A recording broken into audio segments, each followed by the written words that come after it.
ဒီစတိုးဆိုင်လေးစီကိုနေတိုင်းကျောင်းသူလေးတွေအများကြီးလာလေးရှိကြတယ်ဒါကတော့ဆိုင်ရှင်ဖြစ်တဲ့သူကအရန်ချိုးလို့ပဲဖြစ်ပါတယ်ဒါပေမဲ့သူတို့ကသူနဲ့တက်ပုံပဲတွေ့ရိုက်ကြပြီးဘာပစ္စည်းမှဝယ်မသွားကြဘူးဒါကြောင့်ဆိုင်ထဲမှာတက်တန်းကုန်ဆုံးတော့မဲ့ပစ္စည်းတွေအများကြီးဖြစ်လာပြီးအယောင်းလည်းတော်တော်လေးကျဆင်းသွားခဲ့တယ်မကြသေးခင်ကပဲသူ့ရဲ့အဖေဟာလည်းနေမကောင်းဖြစ်လို့ဆေးရုံတက်ခဲ့ရတယ်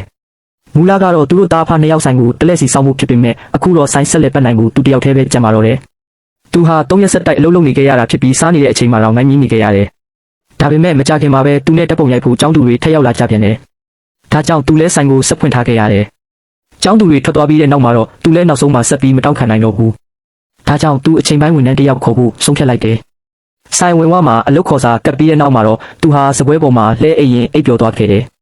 မကြခင်မှာပဲညနေဆောင်သွားပြီးအမျိုးသမီးတစ်ယောက်ဆိုင်ထဲကိုလမ်းလျှောက်ဝင်လာခဲ့တယ်သူမကစပွဲကိုပုတ်လိုက်တဲ့အခါသူချက်ချင်းနိုးလာခဲ့တယ်မင်းကဘာတူလဲမဟုတ်ပါဘူးကြိုးဆိုပါတယ်ဘာဝင်မလို့လဲခင်ဗျာစကားပြောနေရင်းနဲ့ပဲဒီမိန်းကလေးကအင်တာဗျူးဖြေဖို့လာတာမှန်းသူသိလိုက်ရတယ်သူမအတွက်ရေသွားယူပေးဖို့သူအလင်းအမြန်ထားလိုက်တယ်ဒါပေမဲ့အဲ့ဒီအချိန်မှာပဲလွန်ခဲ့တဲ့3နှစ်ကသူ့ရဲ့ပထမဆုံးအနမ်းကိုခိုးယူသွားခဲ့တဲ့မိန်းကလေးဟာဒီမိန်းကလေးပဲဆိုတာသူရုတ်တရက်မှတ်မိသွားခဲ့တယ်အဲ့ဒီအချိန်မှာပဲဆယ်ပြောကသူ့နောက်မှာရုတ်တရက်ပေါ်လာခဲ့တယ်သူလဲလန့်သွားခဲ့ရတယ်